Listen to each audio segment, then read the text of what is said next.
Hi സുഹൃത്തുക്കളെ, എൻ്റെ ഓർമ്മ ശരിയാണെങ്കിൽ 2017 തമിഴ്നാട്ടിൽ ഒരു 17 വയസ്സായ ഒരു പെൺകുട്ടി മരിക്കുന്നത്, ആത്മഹത്യ ചെയ്യുന്നത്. ആ കുഞ്ഞ് മരിക്കാൻ കാരണം അന്നത്തെ സിസ്റ്റമായിരുന്നു. പഠനം മുന്നോട്ട് കൊണ്ടുപോകാൻ സാധിക്കാത്ത സാമ്പത്തികമായിട്ടുള്ള പ്രശ്നം കൊണ്ടാണ് ആ കുഞ്ഞ് മരിക്കുന്നത്. വിജയ് എന്ന് പറയുന്ന നടൻ ആ ഒരു പെൺകുട്ടിയുടെ വീട്ടിലേക്ക് എത്തുന്നുണ്ട്. തിരിച്ചു പോകുന്ന വിജയുടെ മുഖം നമ്മളീ കാണുന്ന പോലൊന്നുമല്ല, ആഹ്ലാദം കൊണ്ട് നിറഞ്ഞൊന്നുമല്ല. അല്ലെങ്കിൽ ഒരു സിനിമാ നടൻ ഒരു മരണ വീട്ടിലേക്ക് എത്തിയെന്ന രീതിക്കല്ല. എന്തുകൊണ്ട് ആ കുഞ്ഞ് മരിച്ചുപോയി? ആ കുട്ടി എങ്ങനെയാണ് സിസ്റ്റത്തിൻ്റെ ഭാഗമായിട്ട് ആത്മഹത്യ ചെയ്യേണ്ടി വന്നതെന്ന് അദ്ദേഹം വളരെയധികം വിഷമത്തോടെ ആലോചിച്ചിരുന്നു. തമിഴ്നാട് ഭരിക്കുന്ന പ്രബലമായ 2 പാർട്ടികളാണ്. 19 വർഷത്തെ പഴക്കമുണ്ട്. DMK and ADMK. 2 പാർട്ടികൾ ശക്തമായിട്ട് തമിഴ്നാട്ടിൽ വേരൂന്നി നിൽക്കുന്ന പാർട്ടികളാണ്. ഓരോ ഇലക്ഷൻ അടുക്കുമ്പോഴും പണം കൊണ്ടും സമ്മാനം കൊണ്ടും വോട്ടുകൾ വാങ്ങിച്ച് മുന്നോട്ട് പോയിക്കൊണ്ടിരിക്കുന്ന 2 പ്രബലമായിട്ടുള്ള പാർട്ടികളാണ്. അവിടേക്ക് ഒരു പാർട്ടിയുമായിട്ട് സഡനായിട്ട് ഇറങ്ങുക, ഒരു രാത്രി നേരം വെളുക്കുമ്പോൾ അവിടെ അധികാരം പിടിച്ചെടുക്കുക എന്നൊക്കെ പറയുന്നത് സിനിമയിൽ മാത്രം നടക്കുന്ന കാര്യമാണ്. ആളുകൾക്ക് വിചാരിച്ചത് വിജയ് അങ്ങനെയാണ് വിജയിച്ചതെന്നാണ്. ഒരു രാത്രി നേരം വെളുത്തപ്പോൾ 4 റോഡ് ഷോ കഴിഞ്ഞപ്പോൾ വോട്ട് കിട്ടിയെന്നാണ്. അല്ല കേട്ടോ, ഇത് ഞാൻ ആ പറഞ്ഞ പെൺകുട്ടിയുടെ മരണത്തിന് അന്ന് മുതൽ തുടങ്ങിയതാണ് വിജയുടെ കളി. പിന്നീട് ഇദ്ദേഹം 2021 ലോക്കൽ ബോഡി ഇലക്ഷൻസ് തമിഴ്നാട്ടിൽ വരുന്നത്. അദ്ദേഹം ചെയ്തത് തൻ്റെ ഫാൻ ബേസ് ആയിട്ടുള്ള ഒരുപാട് ക്ലബ്ബുകളുണ്ട്, ഫാൻ ക്ലബ്ബുകളുണ്ട്. അവരെ മുഴുവൻ ഒരു രാഷ്ട്രീയ പാർട്ടി എന്ന രീതിയിൽ അദ്ദേഹം ഉരുക്കിയെടുത്തു, വാർത്തെടുത്തു.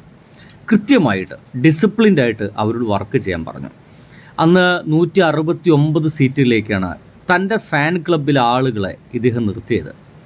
അങ്ങനെ 169 സീറ്റിലേക്ക് ആളുകൾ നിർത്തിയിട്ട് അദ്ദേഹം അന്ന് വിജയിപ്പിച്ചെടുത്തത് 115 പേരെയാണ്. ചില്ലറ സംഖ്യയല്ല കേട്ടോ.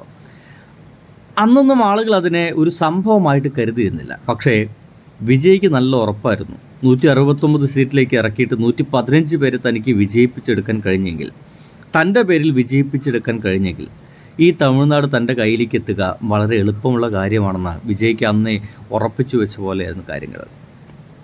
അങ്ങനെ നമ്മളിപ്പോൾ പ്രതീക്ഷിച്ചുകൊണ്ടിരിക്കുന്ന 2024 എത്തുന്നു. അദ്ദേഹം പാർട്ടി രൂപീകരിക്കുന്നു. പാർട്ടി രൂപീകരിച്ച് ഏറ്റവും താഴേക്കിടയിലുള്ള ആളുകളടക്കം, ഓട്ടോറിക്ഷക്കാരെ അടക്കം തൻ്റെ MLA-മാരാവാൻ വേണ്ടിയിട്ട് അദ്ദേഹം ക്ഷണിക്കുന്നു. അങ്ങനെ ക്ഷണിച്ചപ്പോഴൊക്കെ അദ്ദേഹത്തെ പരിഹസിച്ച ഒരുപാട് ആളുകളൊക്കെ തൊട്ടപ്പുറത്തുണ്ട്. പ്രകാശ് രാജ് അടക്കമുള്ള ആളുകൾ. ഒരു ഓട്ടോറിക്ഷക്കാരനെയാണോ MLA ആക്കാൻ പോകുന്നത്, അയാൾക്ക് എന്തറിയാം എന്നൊക്കെ ചോദിച്ച ആളുകളുണ്ട്. പക്ഷേ അദ്ദേഹത്തിൻ്റെ ഒരു രീതി അതിഭീകരമായിരുന്നു. കാരണം 2017 ശേഷം വിജയ് എന്ന് പറയുന്ന മനുഷ്യൻ്റെ സിനിമകൾ നിങ്ങളൊന്ന് ശ്രദ്ധിക്കണം.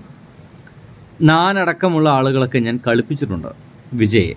കാരണം ഇദ്ദേഹത്തിൻ്റെ സിനിമകൾക്കെല്ലാം ഒരൊറ്റ ഫോർമാറ്റായിരുന്നു: രക്ഷിക്കൽ, നാട്ടുകാരെ രക്ഷിക്കുക. അതും എങ്ങനെ?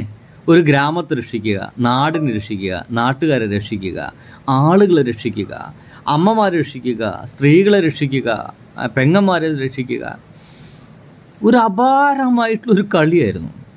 തൻ്റെ കഥകൾ മുഴുവൻ അദ്ദേഹം അങ്ങനെ മാറ്റി എഴുതപ്പെട്ടു. അങ്ങനെ ആളുകൾക്ക് മുമ്പിൽ അദ്ദേഹം ഒരു രക്ഷകനായിട്ട് അവതരിപ്പിച്ചു. ഒരു സംശയമില്ലായിരുന്നു. ആ സിനിമകൾ കണ്ട്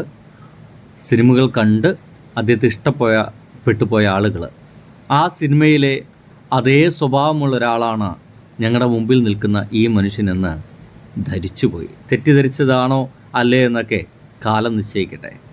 ആ ഒരു ധരിച്ചു പോയതിൻ്റെ ഉത്തരമാണ് ഇപ്പോൾ തമിഴ്നാട്ടിൽ സംഭവിച്ചുകൊണ്ടിരിക്കുന്നത്. ഇതൊരു വെൽ പ്ലാൻഡ് ഗെയിമായിരുന്നു സുഹൃത്തുക്കളെ, വെൽ പ്ലാൻഡ് ഗെയിം.